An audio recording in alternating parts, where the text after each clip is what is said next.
Open access essentially means that it's unrestricted access to scholarly work that is being produced here at the university. For instance, normally a faculty might publish a journal article, so this allows scholarship researchers to be able to find these articles no matter where you are and no matter what means you have to be able to subscribe to these journals. My pre and early cinema class, we started working with pre and early cinematic objects, and the problem or the challenge for that is it's very, very difficult to get access to those objects, the physical objects themselves. And so for this class, what we were able to do was to set up an open access project where we went and filmed from a private collection many of these objects and technologies. So the students can not only see what the objects and technologies looked like, they could see what they did and how they worked and the actual mechanical ways of recording and reproducing images. And then we were able to put them into an environment, an open access environment, to where students could comment, annotate, literally create an archive that could be shared not only amongst the class, but through any scholar, any class, any student around the world that's interested in that particular subject matter. To actually have visual evidence of a dance is really important.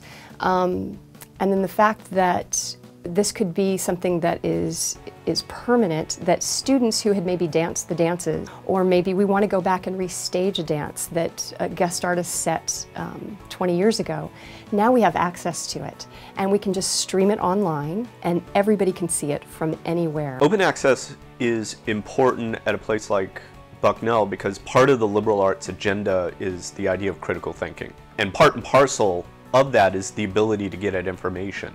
It's very difficult to understand things at a kind of deep critical level if you actually can't get to the material that you're trying to understand. I'll just say that there's one performance that was very special, the 15-year anniversary of the Bucknell Dance Company. The woman who was the very first director of dance here had just passed away, and so this 15-year anniversary became a celebration of her life and work. There was a company of dancers that were brought in from Taiwan, and to have that out there for not only some of our Bucknell alums to see, but also on an international scale that folks have access to that seems to be a really special thing. The first year of open access has been wildly successful, it seems like, at Bucknell. And thanks to the people that have been in charge of making it all work. I'm incredibly grateful, and it feels kind of cutting edge. You know, I'm not necessarily technologically savvy, but we have this really terrific thing that's out there, and I feel very proud. It's been easy, and the faculty members find it a breeze to put their work in there, and they're happy to be able to make it accessible. Are we going to send students out into the world that simply listen to whatever they're told, that agree with whatever they read?